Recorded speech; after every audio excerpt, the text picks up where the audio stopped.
Judul: Pembalasan Dendam Seorang Istri. Si Dazar Pelich. Zonggu. Apa ini bisa disebut sarapan? Dan hentikan membaca brosur supermarket murahan itu. Bima Prakoso membanting meja dengan keras sambil berteriak. Istrinya, Sari Wulandari, hanya menelan kata-kata pedas itu dalam diam, sambil tangannya sibuk menghitung harga diskon telur di brosur. Beberapa hari kemudian, Bima membawa seorang wanita simpanan ke rumah mereka. Kita cerai saja. Aku mau memulai hidup baru dengan dia. Oh, ya? Baguslah kalau begitu. Sari tersenyum sambil mengeluarkan dokumen dan pena. Bima tidak tahu, sejak saat itu, hidupnya akan hancur sehancur-hancurnya. Mulai dari sini, pembalasan dendam yang akan meremukkan hidup seorang pria secara perlahan dimulai, dan di akhir cerita, sebuah pembebasan sejati dan cinta baru menanti. Jangan sampai Anda melewatkan akhir yang mengejutkan ini. Kisah malam ini dimulai sekarang. Sari Wulandari sudah sibuk merajut di ruang tamu sejak pagi buta. Dengan benang wol yang dibelinya musim hujan tahun lalu, ia membuatkan sweater untuk suaminya.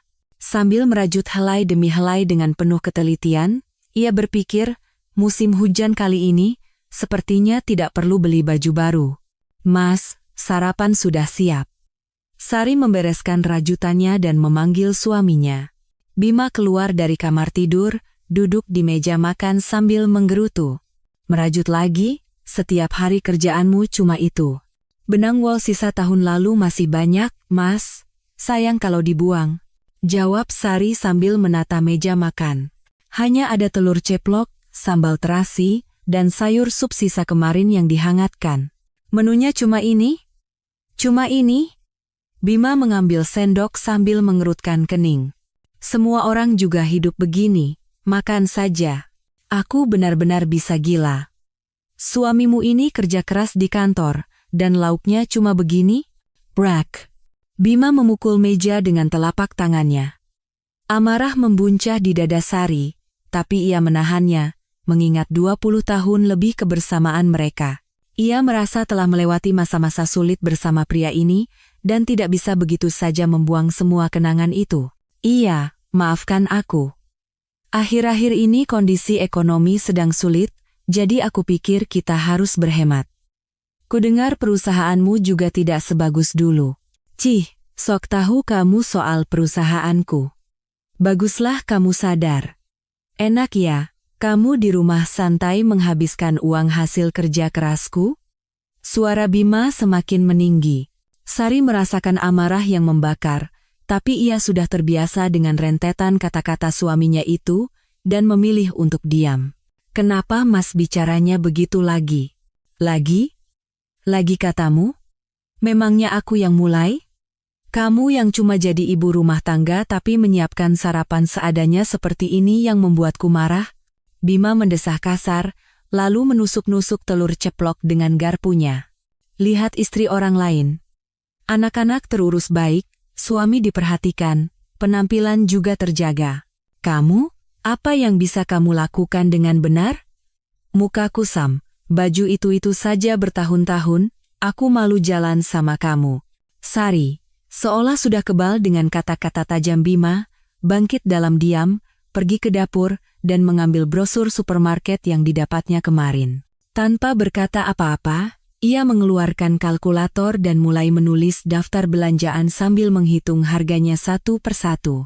Bima yang melihatnya mendengus. Kamu mengabaikanku? Sibuk dengan hal itu lagi? Muak aku melihatnya.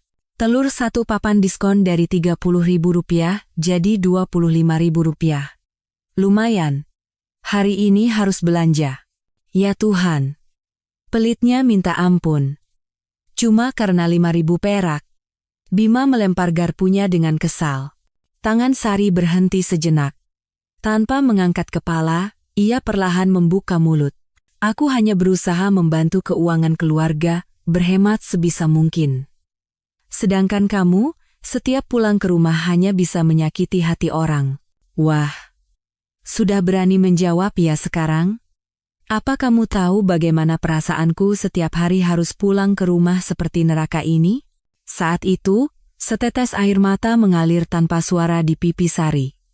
Ia menggigit bibirnya kuat-kuat, tak lagi mengeluarkan sepatah kata pun. Nah, kan, menangis lagi.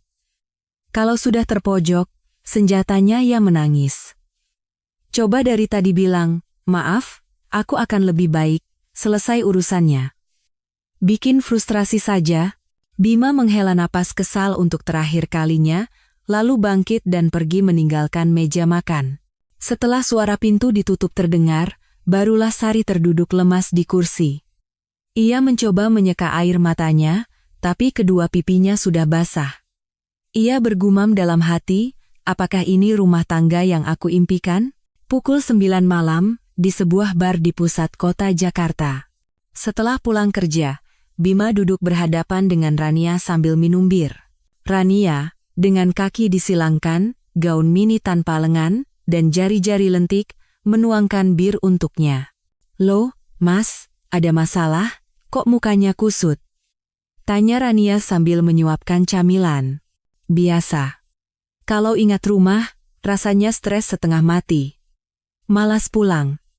Lihat mukanya saja sudah bikin naik darah. Bima menenggak birnya dalam sekali teguk. Memangnya kenapa?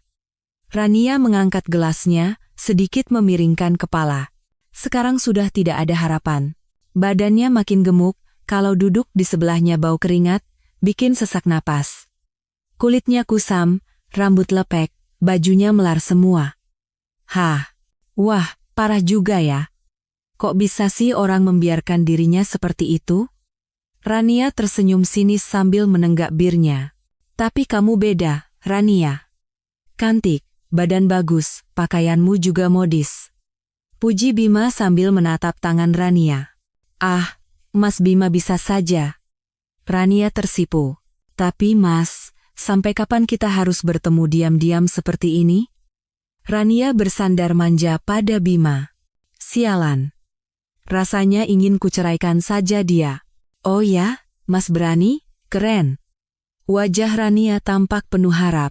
Sedang kupikirkan. Hidupku terlalu berharga untuk dijalani seperti ini. Aku harus meremajakan diri bersamamu. Malam itu, mereka berdua minum hingga larut sambil terus menjelek-jelekkan Sari. Beberapa hari kemudian, Kamis pukul 3 sore. Sari sedang menyelesaikan rajutannya di ruang tamu sambil memikirkan menu makan malam.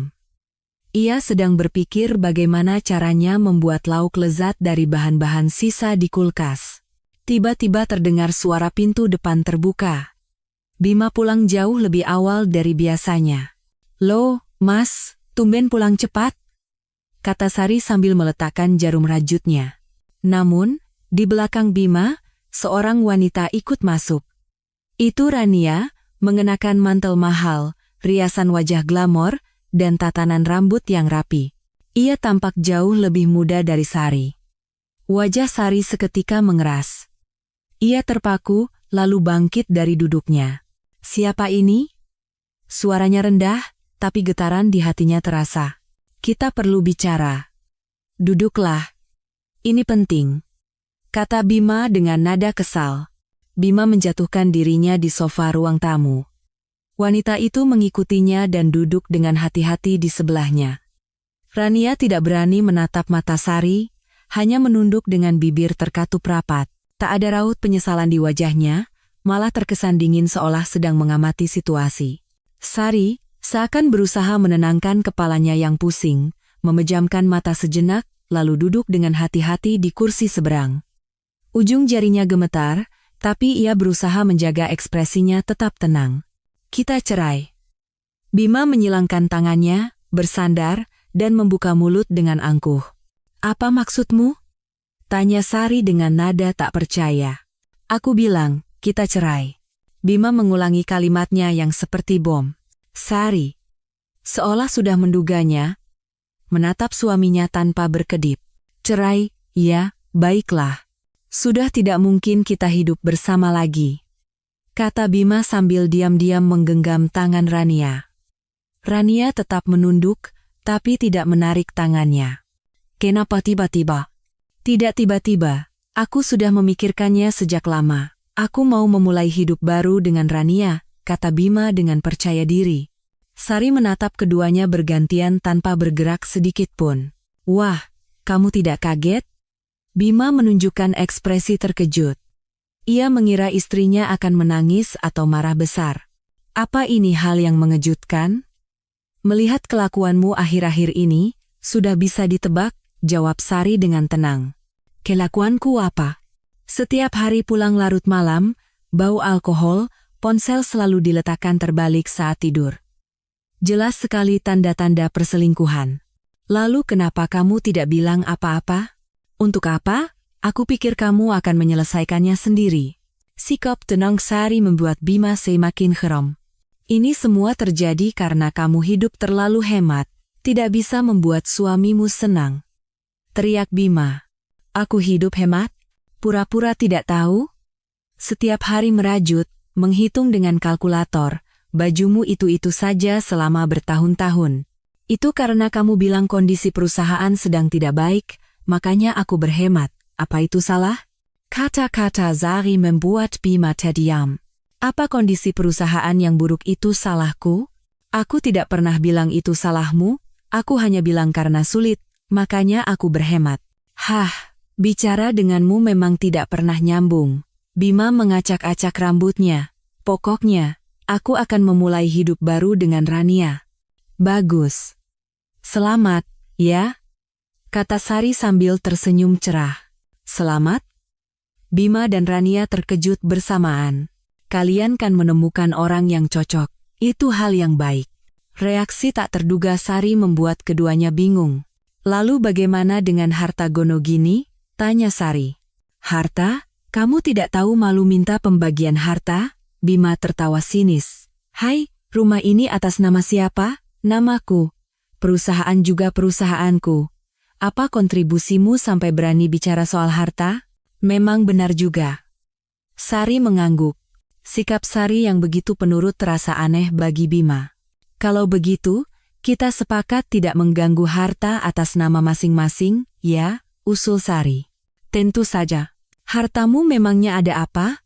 Paling-paling cuma alat rajut, ejek Bima. Rania ikut tertawa kecil. Baiklah, kita sepakat begitu dan bercerai secara baik-baik, jawab Sari dengan tenang. Aku sudah bawa suratnya hari ini. Bima mengeluarkan dokumen dari tasnya. Oh, sudah disiapkan rupanya. Tentu saja. Harus disiapkan dari awal biar prosesnya lancar, kata Bima bangga. Sari menerima surat itu dan membacanya perlahan. Tidak ada pembagian harta. Tidak ada tunjangan. Masing-masing tidak mencampuri aset pribadi. Semua syarat yang diinginkan suaminya tercantum di sana. Sudah ditulis dengan baik. Tentu, aku minta pengacara yang membuatnya, kata Bima puas. Aku tinggal tanda tangan di sini, kan? Sari mengeluarkan pena dari laci. Kamu benar-benar mau tanda tangan? Bima memastikan untuk terakhir kalinya. Tentu saja. Aku juga sudah muak. Sari menandatangani surat itu dengan mantap. Saat itu, senyum aneh tersungging di bibir Sari. Ekspresinya seolah menunjukkan bahwa momen yang telah lama ditunggunya akhirnya tiba. Sekarang kita bukan siapa-siapa lagi. Ya, bukan siapa-siapa. Jawab Bima canggung. Ada perasaan hampa yang aneh. Kalau begitu, aku akan berkemas dan pergi. Kata Sari sambil berdiri. Kamu punya tempat tujuan? Tanya Bima, seolah khawatir. Punya atau tidak, apa urusanmu? Kita sudah bukan siapa-siapa lagi, Pak Bima. Apa katamu? Pokoknya, semoga Pak Bima juga bahagia ke depannya. Sari menunjukkan ekspresi seolah tulus mendoakan. Iya. Bima menunduk entah kenapa. Saat Sari masuk ke kamar tidur, keheningan aneh menyelimuti ruang tamu. Mas, rasanya kok terlalu mudah, ya? Bisik Rania. Iya, aneh sekali. Bima mengangguk. Biasanya wanita akan menangis dan mengamuk, makanya. Tapi dia tenang sekali. Keduanya tidak bisa menghilangkan perasaan janggal itu. Sementara itu, di kamar tidur, Sari hanya memasukkan beberapa helai pakaian ke dalam sebuah tas kecil. Meninggalkan barang-barang yang dikumpulkannya selama lebih dari 20 tahun, ia berkemas dengan hati yang ringan. Berdiri di depan cermin dan menatap bayangannya, Sari tersenyum sekali lagi. Momen di mana hidupnya yang sebenarnya akhirnya dimulai. 3 hari setelah menandatangani surat cerai, Sari sedang menunggu temannya, Dewi Lestari, di sebuah kafe di kawasan elit Jakarta Selatan. Sambil memandang jalanan yang sibuk di luar jendela, Sari memainkan surat cerai di dalam tasnya. "Sari," Dewi masuk sambil melambaikan tangan dengan ramah. Dewi, seorang wanita awal 50-an, berpenampilan rapi dengan wajah ceria. "Dewi, di sini." Sari berdiri menyambut temannya. "Ya ampun, mukamu benar-benar berbeda. Apa-apaan ini? Bisa-bisanya kamu jadi secerah ini setelah cerai?" kata Dewi sambil mengamati Sari dari atas ke bawah. "Entahlah. Aku juga tidak tahu." Sari tertawa sambil duduk. "Serius, selama ini seberapa stres hidupmu sampai bisa terlihat sebagus ini setelah cerai?" "Mungkin begitu. Tentu saja, kalau kamu terus hidup dengan bajingan itu, kamu bisa mati karena sakit hati," kata Dewi sambil melihat menu. "Jangan bicara terlalu kasar. Ini bukan kasar, tapi jujur, selama ini kamu sudah sering mengeluh padaku. Bilang suamimu tidak menghargaimu, marah-marah kalau bicara soal uang. Selalu begitu, kan?" Dewi memesan americano. "Apa aku sering itu mengeluh?" "Sering sekali." Sari memesan es teh lemon. "Tapi, kamu benar-benar tidak dapat pembagian harta sama sekali?" tanya Dewi dengan suara pelan. "Iya, tidak sama sekali." "Kamu gila? Kamu sudah hidup bersamanya lebih dari 20 tahun. Apa kontribusiku sampai harus minta pembagian harta?" kata Sari enteng. "Bukan begitu. Kamu kan mengurus rumah tangga. Bima bilang itu uang hasil kerjanya, kenapa harus dibagi?" "Dasar pria brengsek. Lalu apa yang kamu bawa keluar dari rumah?" Dewi menatapnya khawatir. "Barang-barang pribadiku." "Barang pribadi apaan?" "Ya, uangku sendiri," kata Sari santai. "Uangmu? Uang apa?" Dewi bingung. "Uang tabungan dari uang belanja." "Memangnya seberapa banyak uang belanja?" "Lumayan." Sari tersenyum samar. "Lumayan itu berapa? Jutaan? Puluhan juta?" desak Dewi. "Lebih dari itu." "Berapa?" "Sekitar 15 miliar rupiah." kata Sari dengan suara kecil. Dewi yang sedang menyeruput americanonya sampai tersedak. Apa? 15 miliar? Iya. Jangan bercanda." "Aku tidak bercanda," kata Sari dengan wajah serius. "Gila kamu. Dari mana datangnya uang 15 miliar? Aku sedikit berinvestasi." "Investasi?" Mata Dewi membulat. "Iya. Sejak 25 tahun yang lalu. Saham, dan sedikit kripto." "Sejak 25 tahun lalu? Awalnya aku mulai dengan uang belanja 1 juta rupiah per bulan, ternyata untung," Sari menjelaskan dengan tenang. "Jadi kamu terus melakukannya sampai sekarang?" "Iya. Setiap bulan aku menabung sedikit dari sisa uang belanja untuk diinvestasikan." "Bima tidak tahu?" "Tentu saja tidak. Kalau dia tahu, pasti sudah diambil semua untuk bisnisnya." Dewi mengangguk. "Benar. Sesuai dengan karakternya, dia pasti akan melakukan itu. Tapi bagaimana caramu berinvestasi sampai untungnya sebesar itu?" "Awalnya aku mulai dari saham-saham blue chip. Lalu coba saham farmasi. Kemudian, aku juga main sedikit Bitcoin." "Bitcoin juga?" "Iya. Waktu pandemi kemarin untungnya besar sekali." Sari tersenyum. "Ya ampun. Jadi Bima tidak tahu sama sekali sampai akhir?" "Tentu tidak. Dia kan tidak pernah peduli padaku. Mungkin dia pikir aku di rumah hanya merajut saja." "Ini benar-benar luar biasa. Dikira hanya merajut, ternyata mengumpulkan 15 miliar, puji Dewi. "Makanya, waktu cerai aku setuju untuk tidak ada pembagian harta. Kalau ada pembagian harta, justru aku yang rugi. Dia pasti berpikir kamu tidak punya apa-apa untuk dibagi." bisa-bisa uang hasil investasiku dirampas semua. Justru itu.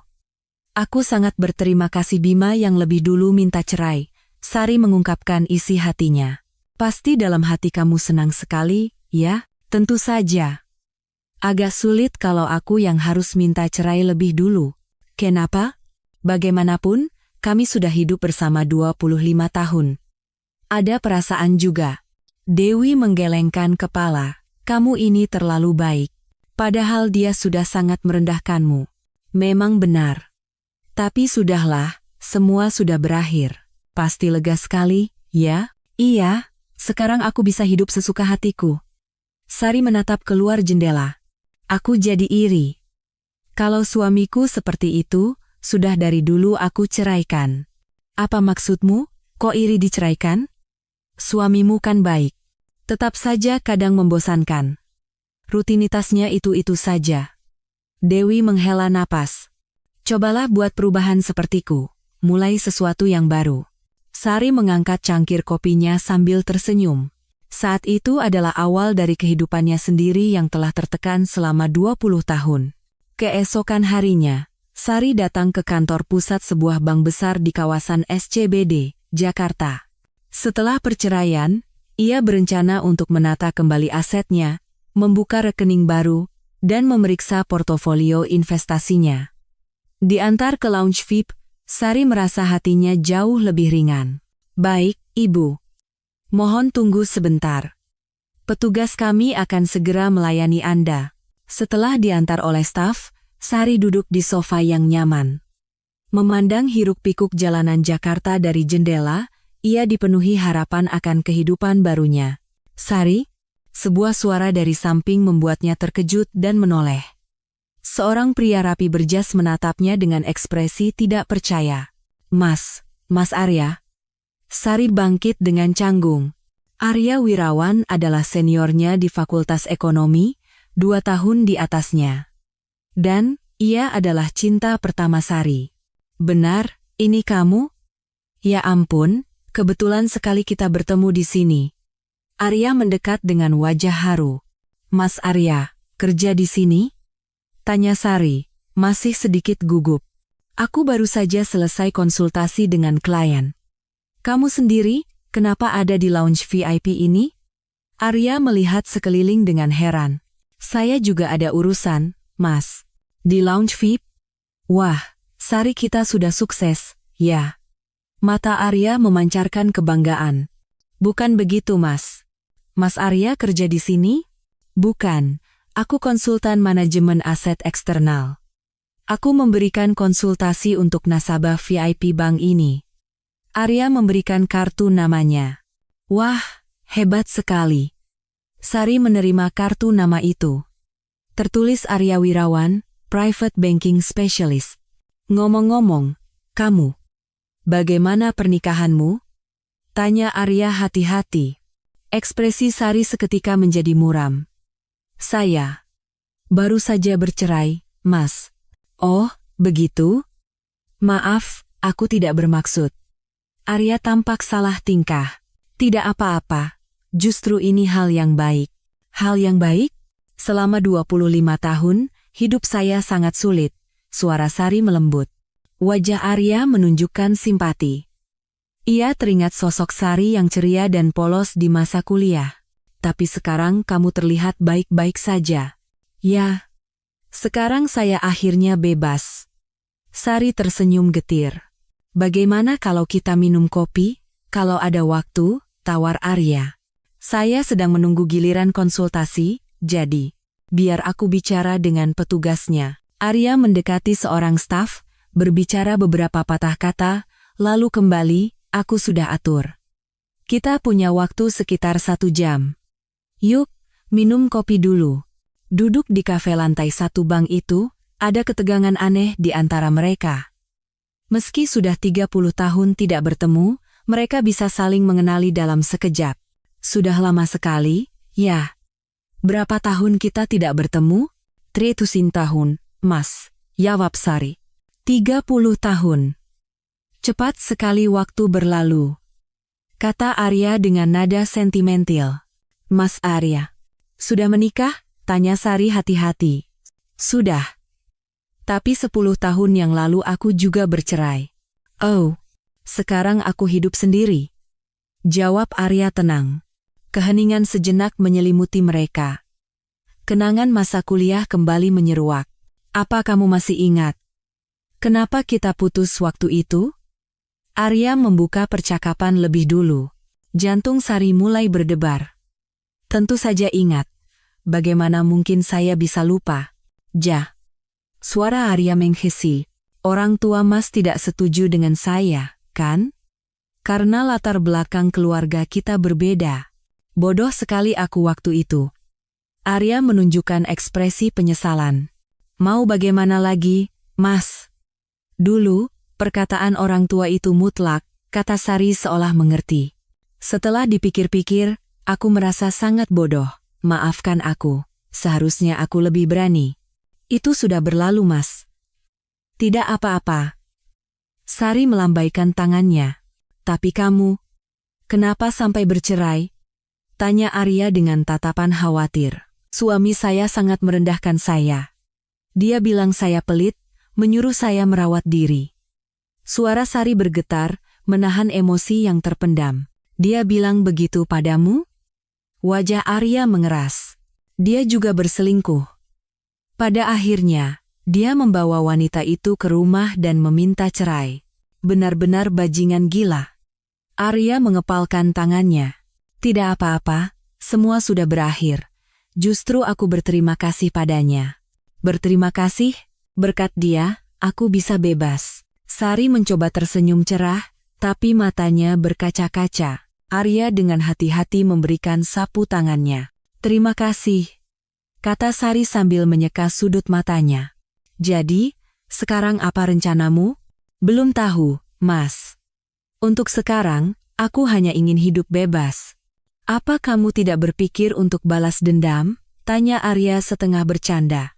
Seketika, sorot mata Sari menjadi dingin. Balas dendam? Suamimu sudah membuatmu menderita selama 25 tahun. Apa tidak merasa tidak adil kalau dibiarkan begitu saja? Sebenarnya, aku pernah memikirkannya, kata Sari sambil mengepalkan tangannya. Oh ya? Bagaimana caranya? Mungkin dengan merebut hal yang paling berharga baginya. Apa itu? Uang. Baginya, uang adalah yang terpenting. Suara Sari menjadi dingin. Arya menunjukkan ekspresi tertarik. Pria memang harus punya kemampuan, ya. Apa kamu sudah punya cara yang spesifik? Belum. Belum terpikir sampai sejauh itu. Sari menggela napas. Arya berpikir sejenak, lalu membuka mulut. Mau aku bantu? Zonggu, Mas? Aku sudah bekerja di dunia keuangan selama 15 tahun. Aku sudah sering melihat kasus seperti ini. Kasus seperti apa? Pengusaha serakah yang hancur karena salah berinvestasi. Mata Arya memancarkan kilatan aneh. Jadi, bisa balas dendam dengan cara seperti itu? Sangat mungkin. Ngomong-ngomong, apa pekerjaan mantan suamimu? Dia pemilik perusahaan distribusi kecil. Skala perusahaannya sangat kecil. Karyawannya hanya sekitar 10 orang. Kudengar akhir-akhir ini manajemennya sedang sulit. Kesulitan manajemen? Sempurna. Sempurna? Kalau manajemennya sulit, dia akan semakin haus uang. Saat itulah, kalau ada tawaran investasi dengan keuntungan tinggi, telinganya akan langsung terbuka lebar. Arya tampak menyusun rencana. Memangnya ada investasi seperti itu? Tentu ada. Masalahnya, sebagian besar berisiko tinggi. Risiko tinggi? Bisa mendapatkan keuntungan besar, tapi kalau gagal, bisa kehilangan segalanya. Arya tersenyum penuh arti. Jadi, dia bisa kehilangan segalanya? Mata Sari berbinar. Benar. Jika dia membuat keputusan yang salah, bukan hanya perusahaannya, tapi seluruh aset pribadinya bisa ludes. Tapi, itu tidak ilegal, kan? Sari khawatir. Kita hanya memberikan informasi. Keputusan untuk berinvestasi ada di tangannya. Kita kan tidak mengambil keuntungan dari itu. Arya menenangkannya. Bagaimana menurutmu? Mau coba? Tanya Arya serius. Sari ragu sejenak, lalu mengangguk. Baik. Ayo kita coba. Aku juga merasa tidak adil kalau hanya diam saja. Aku ingin melihat bajingan itu jatuh ke titik terendah. Kalau begitu, mari kita susun rencana detailnya. Terima kasih Mas. Terima kasih banyak. Bukan apa-apa. Anggap saja ini caraku menebus karena tidak bisa melindungimu 30 tahun yang lalu. Arya tersenyum hangat. Mas. Iya? Dulu. Saya sangat menderita. Suara Sari bergetar. Aku juga. Melepaskanmu adalah hal yang sangat sulit. Sungguh ajaib kita bisa bertemu lagi sekarang. Mungkin ini takdir. Arya dengan lembut menggenggam tangan Sari. Sari terkejut dan mencoba menarik tangannya, tapi Arya menahannya dengan lembut. Maaf. Aku terlalu senang. Tidak apa-apa. Pipi Sari sedikit merona. Besok sore kita bertemu lagi. Kita susun strategi yang lebih detail. Baik, Mas. Mereka bertukar nomor telepon dan keluar dari kafe. Aku tidak sabar menunggu hari esok. Kata Sari sambil tersenyum. Aku juga. Jawab Arya dengan senyum penuh arti. Meninggalkan bank, Sari merasakan jantungnya berdebar kencang di tengah angin sore yang dingin. Ada perasaan antusias akan pembalasan dendam, bercampur dengan debaran hati karena bertemu kembali dengan cinta pertamanya setelah 30 tahun.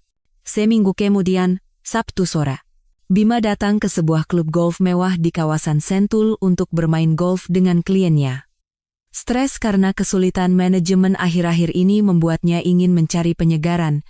Setelah selesai 18 hole dan sedang mandi di ruang ganti, ia mendengar seseorang di loker sebelah sedang menelepon. Ya, bagaimana tingkat keuntungan bulan ini? 38%, Pak. Oh, sedikit mengecewakan. Ya, bulan lalu kan 45%. Bima menajamkan telinganya. Tapi saya sudah cukup puas. Kira-kira bulan depan bisa tembus 50%? Setelah menutup telepon, pria itu menoleh ke arah Bima dan tersenyum.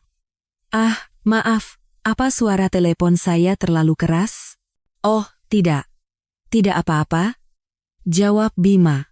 Pria berjas itu tampak berusia awal 50-an, berpenampilan berkelas dengan aura percaya diri. Saya Arya Wirawan. Saya Bima Prakoso. Senang bertemu dengan Anda. Mereka berjabat tangan. Anda pengusaha? Tanya Arya. Ya, saya mengelola perusahaan distribusi kecil. Kalau Anda? Saya investor perorangan. Oh, jadi tadi Anda bicara soal tingkat keuntungan, ya? Ya. Tingkat keuntungan bulan April mencapai 30%, jadi saya cukup puas. 30%? Luar biasa. Berarti kalau investasi 100 juta, bulan depan jadi 130 juta. Mata Bima berbinar. Betul. Kebetulan sedang beruntung. Saya menemukan tempat investasi yang bagus akhir-akhir ini, kata Arya merendah. Kalau boleh tahu, investasi apa itu? Proyek pengembangan properti di luar negeri. Luar negeri? Bima semakin tertarik. Ya, proyek pengembangan resor di Asia Tenggara. Tingkat keuntungannya sangat bagus. Wah, ada tempat investasi sebagus itu, ya? Sebenarnya tidak semua orang bisa ikut. Ini informasi eksklusif. Kata Arya penuh arti. Informasi eksklusif? Ya. Proyek ini tidak bisa diakses oleh masyarakat umum. Lalu bagaimana Anda bisa tahu? Dulu saya bekerja di bidang keuangan. Saya tahu dari koneksi lama. Oh, begitu. Sekarang saya hanya menjadi investor perorangan, tapi berkat proyek ini, keuntungan saya luar biasa. Arya menunjukkan ekspresi puas. Saya benar-benar iri. Bisnis saya akhir-akhir ini sedang sulit. Bima menghela napas. Oh, begitu. Memang akhir-akhir ini semua sedang sulit. Ya, ekonomi sedang lesu. Kalau begitu, Anda harus lebih mempertimbangkan investasi. Hanya mengandalkan keuntungan bisnis saja ada batasnya. Saran Arya. Benar juga, tapi saya tidak tahu harus investasi di mana. Proyek yang sedang saya jalani ini benar-benar bagus. Arya pura-pura ragu. Apakah saya juga bisa ikut? Tanya Bima penuh harap. Entahlah.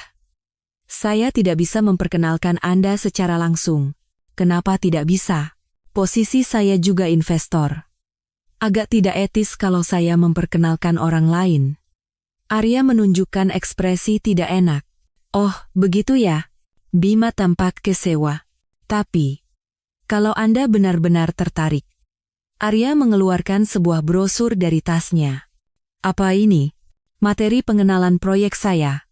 Di situ ada nomor kontaknya, Anda bisa hubungi langsung. Sungguh? Terima kasih banyak. Bima menerima brosur itu dengan gembira. Hanya saja, ada satu hal yang perlu Anda perhatikan. Apa itu? Proyek ini sifatnya sangat rahasia. Jangan sembarangan bicara pada orang lain, kata Arya dengan wajah serius. Kenapa rahasia? Kesempatan investasinya terbatas. Kalau tersebar, persaingannya akan ketat.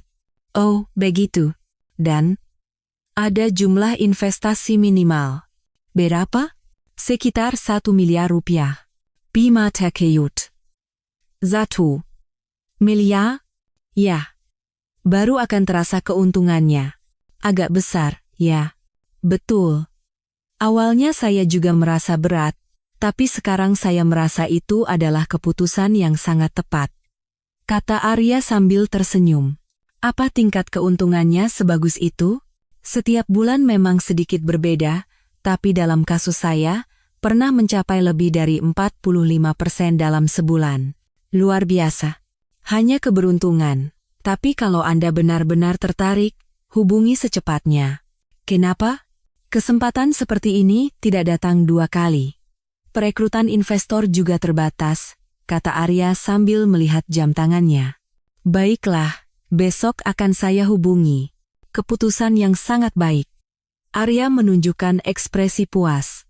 Terima kasih banyak sudah memberitahu informasi sebagus ini. Bukan apa-apa. Senang kalau kita bisa sukses bersama. Mereka bertukar kartu nama dan meninggalkan ruang ganti. Setelah Arya pergi, Bima memeriksa brosur itu dengan saksama. Judulnya Investasi Premium Pengembangan Properti Luar Negeri dengan foto-foto resor mewah. Keuntungan bulanan 30%. Gumam Bima. Kapan lagi ada kesempatan seperti ini? Nafsu Bima untuk berinvestasi semakin besar.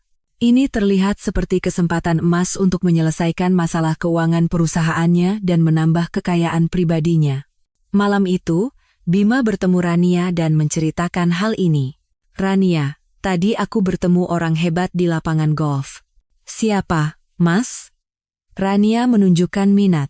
Seorang ahli investasi. Tingkat keuntungan bulanannya lebih dari 30%. 30%? Sungguh. Iya, dia bilang investasi properti di luar negeri. Bima menjelaskan dengan antusias.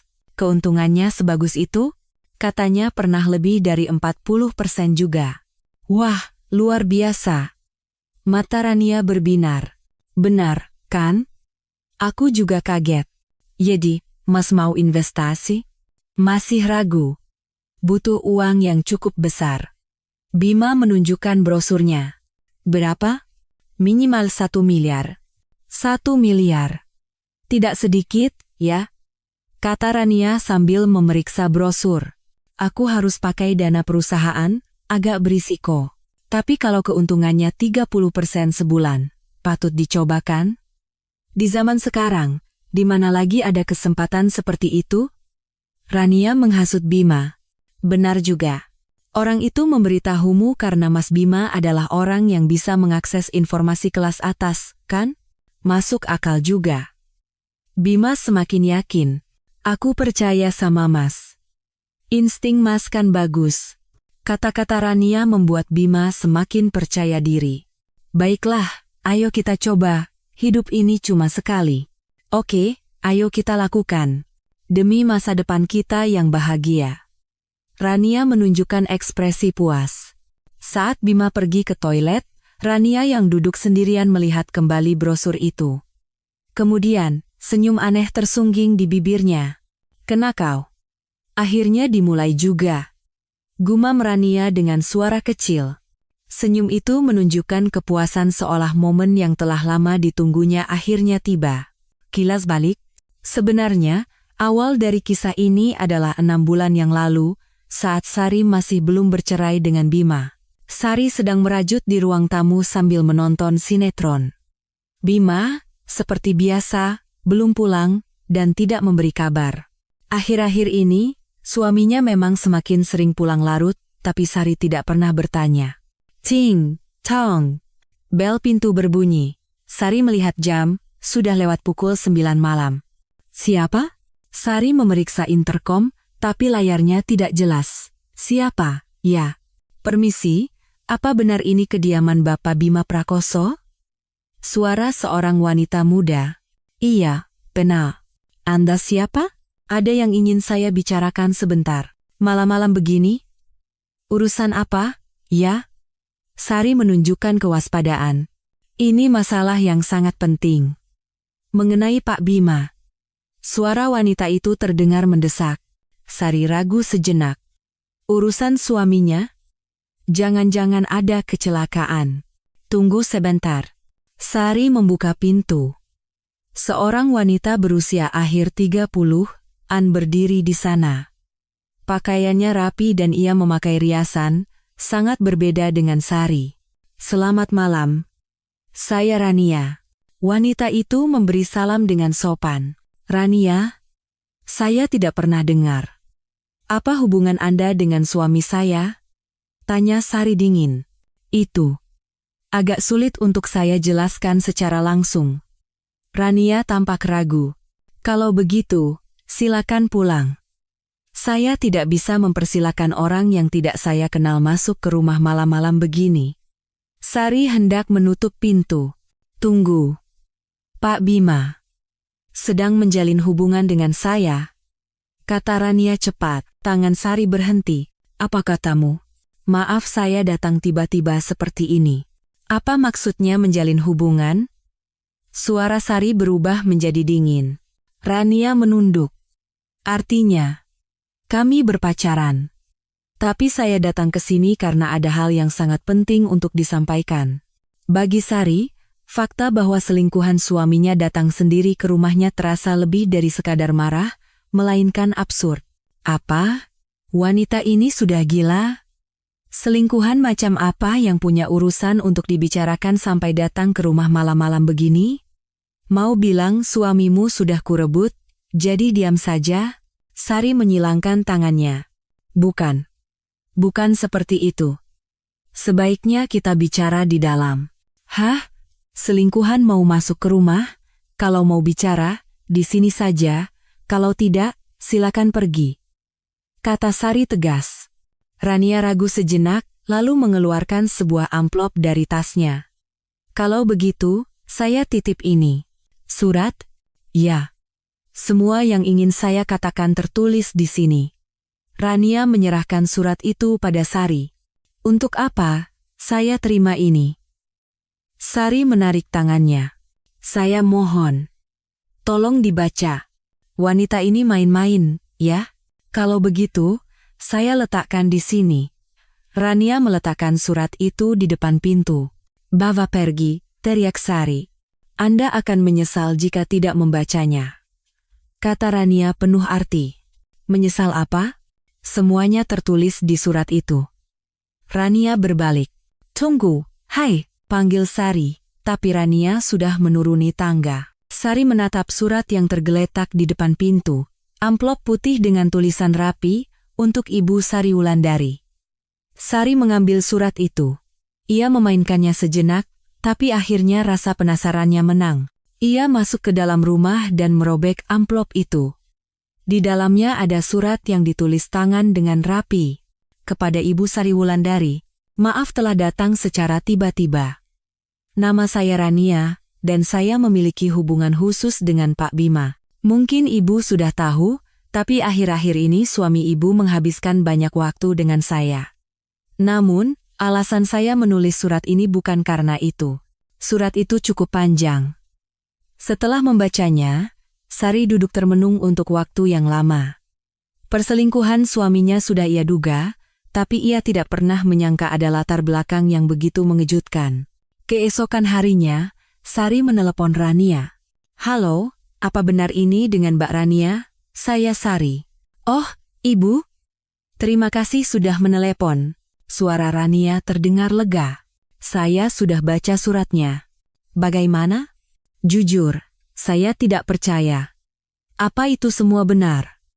tanya Sari hati-hati. "Semuanya benar, Bu." "Kalau begitu, mari kita bertemu dan bicara." "Kapan bisa?" "Besok sore bagaimana?" "Baik." "Di mana?" "Di kafe dekat sini saja. Nanti saya kirim lokasinya lewat pesan." "Baiklah." Setelah menutup telepon, Sari merasa campur aduk. Selingkuhan suaminya ternyata adalah wanita yang mendekatinya untuk balas dendam. Situasinya lebih rumit dari yang ia duga. "Besok aku harus bertemu dan mendengar ceritanya lebih detail," gumam Sari sambil membaca ulang surat itu. Apakah semua yang dikatakan Rania benar? Dan apa yang harus ia lakukan? Berbagai pikiran berkecamuk di kepalanya. Keesokan harinya pukul 3 sore, di sebuah kafe yang tenang di dekat stasiun MRT. Sari duduk di sudut, menunggu Rania. Semalam ia tidak bisa tidur nyenyak setelah membaca surat itu. "Maaf, saya sedikit terlambat." Rania masuk dan memberi salam.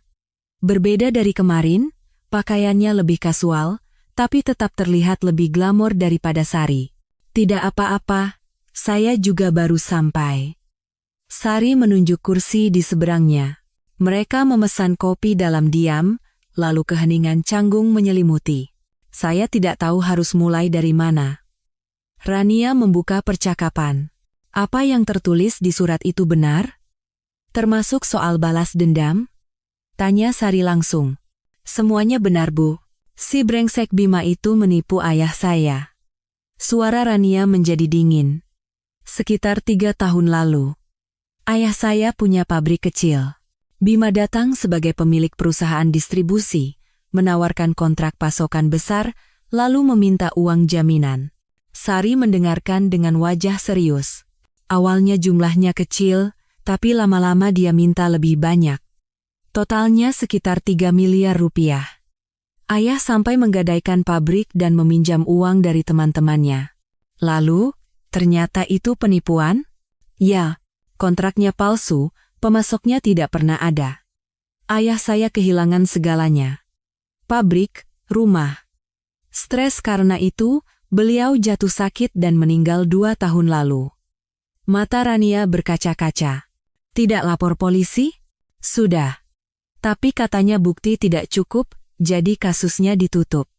Makanya, saya putuskan untuk balas dendam sendiri." Sari menghela napas. Ia tidak tahu sama sekali tentang kasus pengadilan itu karena Bima menyembunyikannya dengan rapat. "Saya sengaja mendekatinya, mendapatkan kepercayaannya, lalu berencana menghancurkan hal yang paling berharga baginya, uang dan bisnisnya. Saya sudah merencanakannya sejak 6 bulan lalu," kata Rania dingin. "Tapi kenapa Anda memberitahu saya?" "Awalnya, saya berniat membiarkan ibu ikut hancur bersamanya. Tapi selama bersama Bima, saya sering mendengar ceritanya tentang ibu. Dia selalu menjelek-jelekan ibu." Ekspresi Rania tampak prihatin. "Tidak bisa menghasilkan uang, pelit, tidak feminin," begitu katanya. "Awalnya saya pura-pura setuju, demi balas dendam." Wajah Sari mengeras. "Tapi lama-kelamaan, saya merasa kasihan pada ibu. Wanita yang sudah setia selama 25 tahun, kenapa harus dihina seperti itu? Saya tidak bisa mengerti.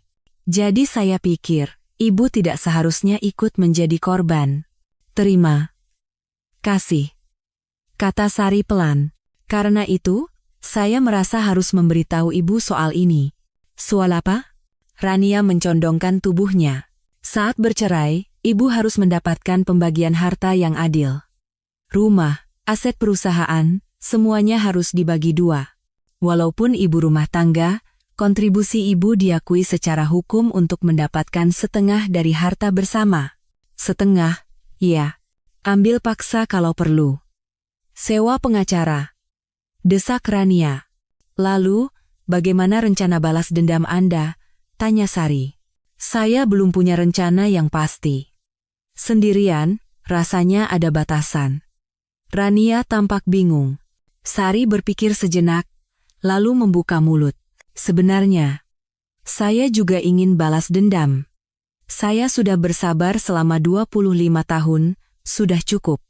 Bagaimana kalau kita lakukan bersama? Usul Sari. Sungguh, Bu? Tapi, nanti ibu malah rugi. Tidak. Sebenarnya saya punya aset pribadi. Uang yang saya kumpulkan dari investasi tanpa sepengetahuan suami, sekitar 15 miliar rupiah. Rania terkejut. 15 miliar? Luar biasa. Jadi kalau ada pembagian harta, justru saya yang rugi. Benar juga. Karena pembagian harta akan merugikan saya, begini saja. Setelah saya bercerai, Mbak Rania minta pada suami saya untuk membuat rumah atas nama bersama. Nanti, setelah balas dendam kita berhasil, setengah dari harga rumah itu untuk Mbak Rania, usul Sari secara spesifik. Apa? Tidak apa-apa seperti itu? Rania tampak terharu. Tidak apa-apa. Toh saya tidak akan bisa memilikinya. Dan rasanya akan lebih puas kalau ada yang merebut setengahnya. Kalau begitu, sekarang kita harus menyusun rencana balas dendam yang detail. Bagaimana caranya? Tanya Rania. Untuk sekarang, Mbak Rania teruslah bertemu dengannya seperti biasa. Saya akan mempersiapkan perceraian. Mudah-mudahan dia yang akan minta cerai lebih dulu. Dia pasti akan segera mengatakannya, Bu. Akhir-akhir ini dia terus mengeluh tentang ibu, kata Rania yakin. Baguslah. Setelah cerai, kita mulai balas dendam yang sesungguhnya. Dengan cara apa? Memancingnya dengan uang dan menjebaknya. Hal yang paling dia inginkan kan uang. Sari tersenyum penuh arti. Rencana detailnya kita susun setelah saya bercerai. Untuk sekarang, kita simpan nomor kontak masing-masing dan bertindak hati-hati. Baik, Bu. Tapi, apa Anda benar-benar tidak apa-apa? Ini bisa berbahaya, Rania khawatir. Tidak apa-apa. Dibandingkan hidup dengan bajingan itu, ini bukan apa-apa. Sudah saatnya saya meluapkan amarah yang terpendam selama 25 tahun. Mbak Rania juga harus hati-hati. Ini demi membalaskan dendam ayah Anda. Ya. Mari kita berdua bekerja sama untuk menghancurkan bajingan itu sampai lumat. Tentu. Mereka berjabat tangan, membentuk aliansi rahasia. Meninggalkan kafe, harapan baru tumbuh di hati Sari. Ia tidak lagi sendirian. Ia punya sekutu dengan tujuan yang sama. Balas dendam. Sari bergumam dengan senyum dingin di bibirnya. Amarah yang telah dipendamnya selama 25 tahun kini siap meledak. Kembali ke masa sekarang. Seminggu setelah perceraian, di sebuah lounge hotel di Jakarta. Sari sedang menunggu Rania dan Arya sambil menatap keluar jendela. Waktunya untuk memulai pembalasan dendam yang sesungguhnya telah tiba. Sari, Arya datang lebih dulu. Mas, terima kasih sudah datang. Tentu saja. Ngomong-ngomong, siapa orang yang akan datang bersamamu? Dia akan segera datang. Orang yang sangat penting. Tak lama kemudian, Rania masuk. Sari melambaikan tangan. Selamat siang. Sapa Rania sopan. Mbak Rania, ini Mas Arya yang saya ceritakan. Selamat siang, saya Arya. Arya memberikan kartu namanya. Saya Rania. Mohon bantuannya.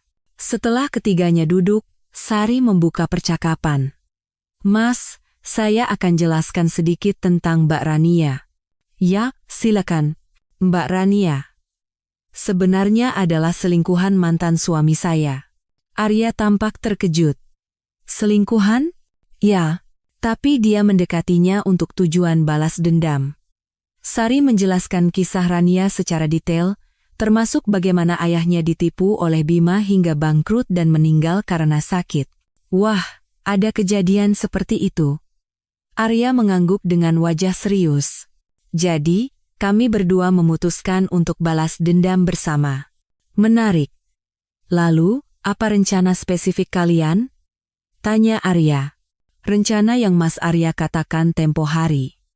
Kita akan melaksanakannya dengan bantuan Mbak Rania. Bagaimana?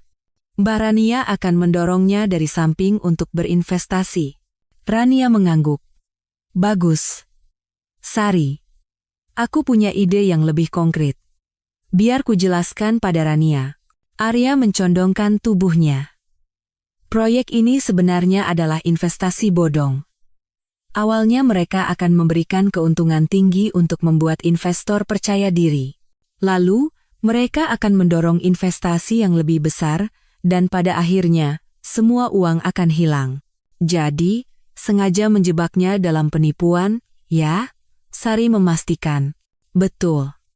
Tapi karena aku tidak menjualnya secara langsung, aku tidak punya tanggung jawab hukum. Sempurna. Masalahnya adalah waktu. Kapan dan berapa banyak kita akan membuatnya berinvestasi? Arya menunjuk pada inti masalah. Bima adalah orang yang serakah. Begitu dia merasakan keuntungannya, dia pasti akan menginvestasikan uang yang lebih besar. Rania menganalisis karakter Bima. Jadi, tahap pertama kita biarkan dia investasi sekitar 1 miliar, kita tunjukkan keuntungannya, lalu di tahap kedua atau ketiga kita dorong dia untuk menaruh uang yang lebih besar. Sari merangkum. Benar. Di tahap berikutnya, kita harus membuatnya mempertaruhkan tidak hanya dana perusahaan, tapi juga seluruh aset pribadinya. Arya menjelaskan secara rinci. Tapi bagaimana caranya dia bisa mendapatkan uang sebanyak itu? Tanya Rania. Kita buat dia mengambil pinjaman, menggadaikan rumah dan aset perusahaannya. Lalu bagaimana kita tahu kapan para penipu itu akan kabur? Tanya Rania. Kita akan bergerak setelah Bima mempertaruhkan seluruh hartanya. Saat itulah kita akan melaporkan bukti penipuan ini ke pihak berwenang, jawab Arya. Karena itu, peran Mbak Rania sangat penting. Tekan Sari. Mbak Rania harus terus mendorong Bima untuk berinvestasi dan memberitahu kami saat dia sudah mempertaruhkan segalanya. Sepertinya saya bisa melakukannya. Bima sangat mendengarkan perkataan saya. Kata Rania percaya diri. Kalau begitu, mari kita tentukan jadwalnya. Usul Sari.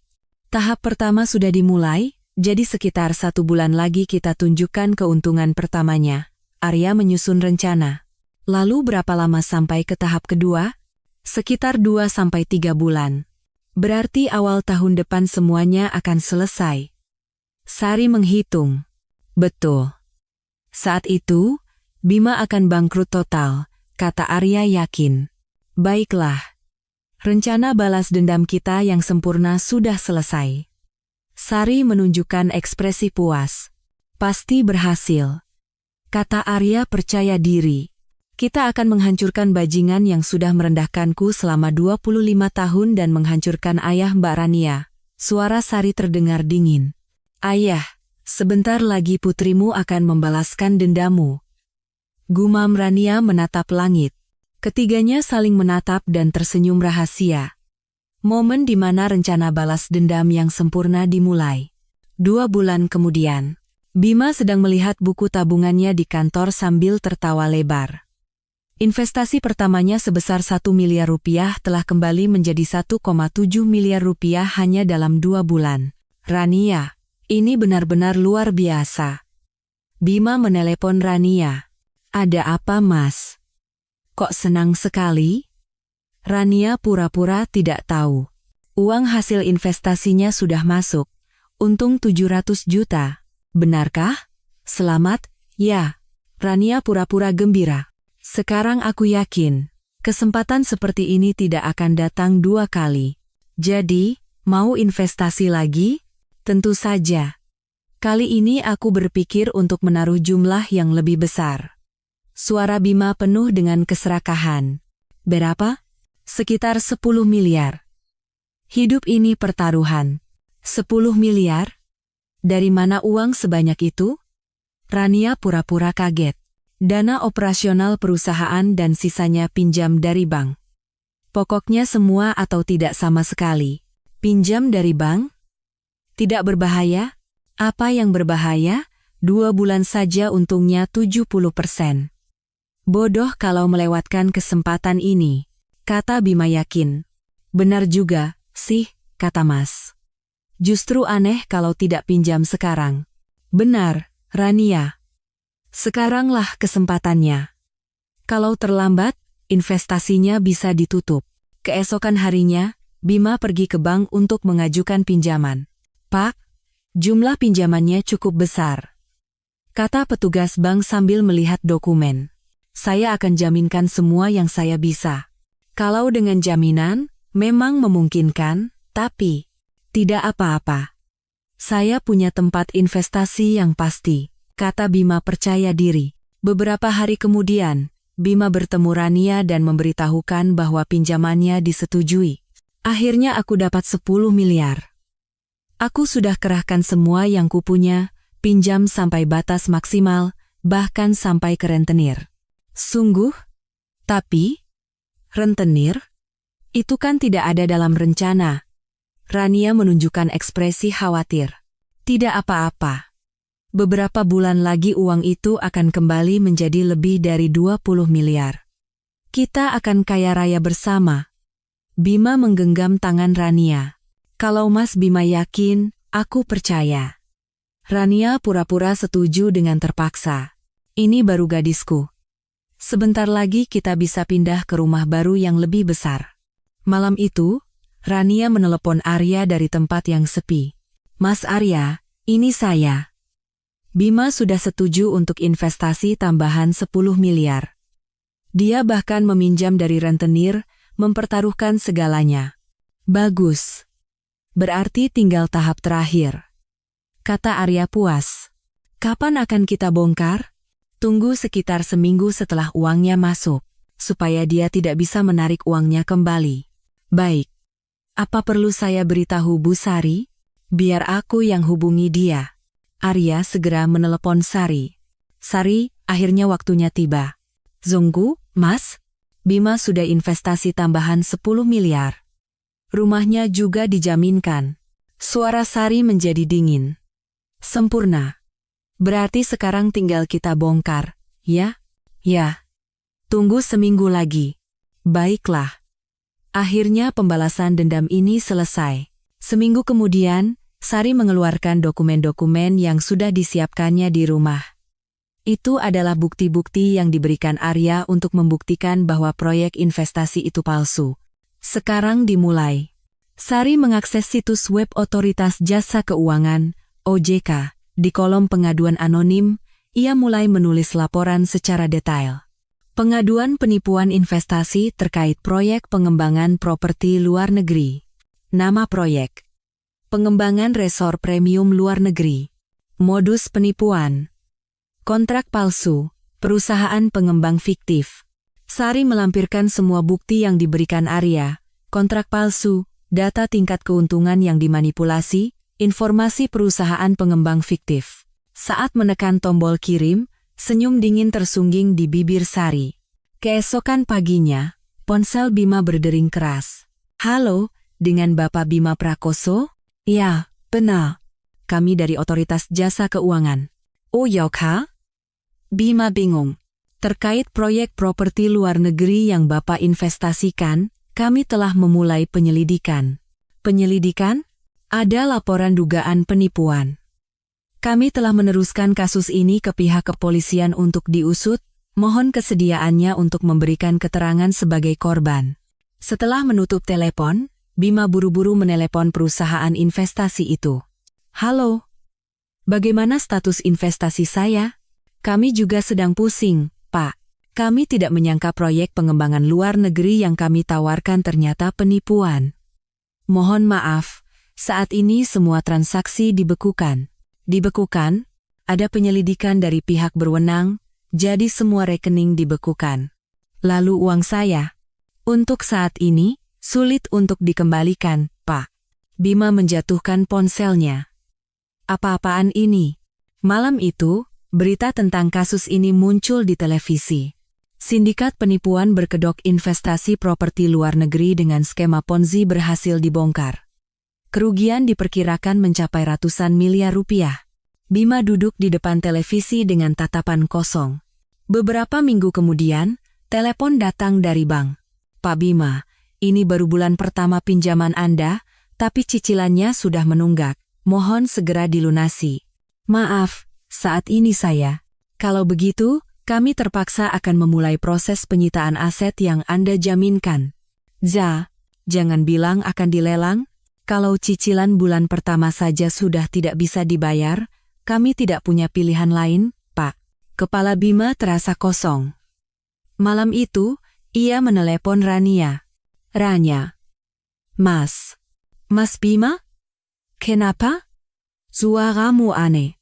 Kita bangkrut. Apa? Investasi kita ternyata penipuan. 10 miliar ludes semua. Rania pura-pura syok. Tidak mungkin. Benar. Rumah akan dilelang.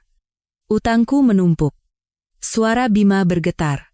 Lalu bagaimana nasib kita? Aku tidak tahu. Aku benar-benar tidak tahu. Bima mendesah. Sebulan kemudian, rumah Bima dilelang. Perusahaannya tutup, dan ia tidak bisa membayar gaji karyawannya yang tertunggak. Dengan utang 10 miliar rupiah, Bima kehilangan segalanya. Tahap pertama dari pembalasan dendam yang sempurna telah selesai. 2 bulan kemudian, di sebuah kamar kos kumuh di daerah Manggarai, Bima menyeduh mie instan sambil memandangi kamarnya yang sempit, tidak lebih dari 3 kali 3 meter. Kamar kos dengan uang sewa 500.000 per bulan. Inilah tempat tinggal barunya. Sialan. Umpat Bima sambil mengaduk mie-nya. Ponselnya berbunyi. Pesan dari Rania. Bima, sekarang waktunya aku mengatakan yang sebenarnya. Aku putri dari Suryo Jinarto. Ingat? 3 tahun yang lalu, orang yang kau hancurkan dengan menipunya 3 miliar rupiah. Ayahku, karena bajingan sepertimu, kehilangan segalanya dan meninggal karena sakit. Sekarang, rasakan hal yang sama. Selamat menikmati hidup barumu, dasar kau manusia kotor. Tangan Bima gemetar. Suryo Jinarto. Ia samar-samar mengingat nama itu. Seorang pengusaha yang ditipunya di awal-awal bisnisnya. Bagaimana bisa? Gumam Bima kosong. Ia mencoba menelepon Rania, tapi nomornya sudah tidak aktif. WhatsApp-nya juga diblokir. Rania. Bima melempar ponselnya. Seminggu kemudian, Bima mulai bekerja paruh waktu shift malam di sebuah minimarket. Di usia 50 tahun, ia menjadi pekerja dengan upah minimum. Bima berdiri di depan cermin, menatap bayangannya. Wajah yang menua drastis dalam beberapa bulan, bahu yang membungkuk. Persis seperti penampilan yang dulu ia hina sebagai pelit dan menyedihkan pada Sari. Jadi seperti ini aku sekarang. Bima tersenyum pahit. Sebulan kemudian, Bima memberanikan diri menelepon Sari. Halo, suara Sari terdengar. Berbeda dari dulu, nadanya terdengar santai dan percaya diri. Sari, ini aku. Siapa, ya? Sari merespons dengan dingin. Aku. Bima. Bagaimana kabarmu? Aku hidup bahagia. Ada apa? Aku minta maaf. Aku benar-benar minta maaf. Suara Bima bergetar. Tiba-tiba sekali, kenapa baru sekarang? Selama 25 tahun. Aku sudah merendahkanmu, menyakitimu. Aku benar-benar minta maaf. Tidak apa-apa. Suara Sari terdengar tanpa emosi. Bisakah kita mulai dari awal lagi? Tentu saja tidak bisa. Kita sudah bukan siapa-siapa. Sari, kumohon. Berkat kamu, aku sekarang hidup sangat bahagia. Terima kasih. Kata-kata Sari membuat Bima putus asa. Kalau begitu, bisakah kita bertemu sekali saja? Untuk apa? Aku hanya ingin meminta maaf dengan benar. Keheningan sejenak. Baiklah. Aku akan menemuimu untuk terakhir kalinya. Keesokan harinya, di sebuah kafe di Jakarta Selatan, Bima duduk dengan pakaian lusuh dan penampilan menyedihkan. Sari masuk. Penampilannya benar-benar berbeda. Pakaian berkelas, tatanan rambut rapi, ekspresi penuh percaya diri. Sari. Bima berdiri menyambutnya. Duduk. Kata Sari dingin. Memerintah seperti pada anjing, lalu duduk di seberangnya. Kamu banyak berubah. Iya. Aku sedang menikmati masa keemasan dalam 25 tahun terakhir. Aku juga banyak berubah, kan? Bima tersenyum getir. Iya, banyak berubah. Kamu ingat kata-katamu dulu padaku? Kamu bilang aku pelit dan menyedihkan. Bima menunduk. Maaf, penampilanmu sekarang persis seperti itu. Benar-benar terlihat pelit dan menyedihkan. Kata-kata dingin Sari membuat Bima semakin terpojok. Sari, kumohon, maafkan aku. Maaf? Orang yang selama 25 tahun merendahkanku, berselingkuh, dan mengusirku dengan tangan kosong saat bercerai, sekarang datang meminta maaf? Aku benar-benar salah. Bima menangis. Jangan menangis. Menjijikkan. Dasar menyedihkan. Sari berdecak lidah dengan pandangan meremehkan. Aku sekarang tidak punya apa-apa lagi. Rumah, uang, perusahaan, semuanya hilang. Bisakah kamu membantuku untuk memulai lagi? Pinta Bima dengan putus asa. Sari tersenyum kecil. Bima, apa yang bisa kubantu? Aku kan hanya wanita yang pelit dan menyedihkan. Sari, kamu ingat kata-katamu? Kamu bilang tidak bisa hidup dengan wanita sepertiku. Benar. Memang benar kamu tidak bisa hidup dengan wanita sepertiku. Makanya kita bercerai. Sari berdiri. Jangan hubungi aku lagi. Aku sedang menjalani hidup baru. Sari, kumohon. Teriak Bima, tapi Sari pergi tanpa menoleh. Bima tetap di sana sendirian, menundukkan kepala. Pandangan orang-orang di sekitarnya terasa menusuk, tapi ia tidak punya tenaga untuk peduli. Malam itu, Bima minum sendirian di kamar kosnya. Inikah hidupku? Gumamnya sambil menenggak gelas minumannya. Lampu-lampu neon di luar jendela tampak kabur. Dulu, ia pikir ia adalah tokoh utama di dunia yang gemerlap itu. Sekarang, semuanya lenyap seperti mimpi. Kehancuran Bima yang menyedihkan telah sempurna. 1 tahun kemudian, di sebuah resor mewah di Bali, Sari sedang menikmati wine di teras yang menghadap ke laut, memandang matahari terbenam. Di sebelahnya, Arya duduk menemaninya. Indah sekali, kata Arya memandang matahari yang tenggelam di cakrawala. Iya. Kalau melihat pemandangan ini sendirian, pasti akan terasa kurang. Sari menatap Arya sambil tersenyum. Siapa yang sangka kita akan bersama seperti ini?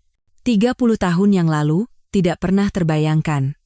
Kata Sari sambil memutar gelas wine-nya. Kalau dulu tidak ada penolakan dari orang tua, kira-kira bagaimana, ya? Tanya Arya dengan nada menyesal. Entahlah. Tapi aku lebih suka sekarang. Kenapa? Dulu kita tidak tahu apa-apa. Apa itu hidup? Apa itu cinta? Kata Sari tenang. Benar. Sekarang kita saling mengenal dengan baik sebelum memilih. Arya mengangguk. Angin berhembus, memainkan rambut Sari. Arya dengan sigap merapikannya dengan tangannya. Terima kasih. Bukan apa-apa. Mereka berpegangan tangan secara alami. Seorang pelayan mendekat dengan sopan. Permisi, Bapak, Ibu. Kami sudah menyiapkan acara spesial. Apakah Anda ingin menyaksikannya? Acara apa? Tanya Sari. Ada pesta kembang api di pantai. Wah, bagus. Mau lihat? Sari menatap Arya. Tentu saja. Mereka berpegangan tangan menuju pantai. Pasir putih sudah dipenuhi oleh banyak pasangan dan keluarga. Di sini bagaimana? Arya menunjuk sudut yang tenang. Bagus. Saat mereka duduk di atas pasir, pesta kembang api dimulai. Kembang api yang berwarna-warni menghiasi langit malam. Wah, Indah sekali. Sari menatap langit dengan kagum. Tidak seindah dirimu, kata Arya menatap Sari. Mas ini bisa saja. Sari tersipu dan memalingkan wajah. Sari, iya? Maukah kamu menikah denganku? Sari terkejut dan menatap Arya. Mas, kok tiba-tiba? Tidak tiba-tiba. Aku sudah menunggu selama 30 tahun. Arya mengeluarkan sebuah kotak kecil dari sakunya. Mas, lamaran yang tidak bisa kulakukan 30 tahun yang lalu, aku ingin melakukannya sekarang. Arya berlutut dengan satu kaki dan membuka kotak cincin itu. Sebuah cincin berlian berkilauan di bawah cahaya kembang api.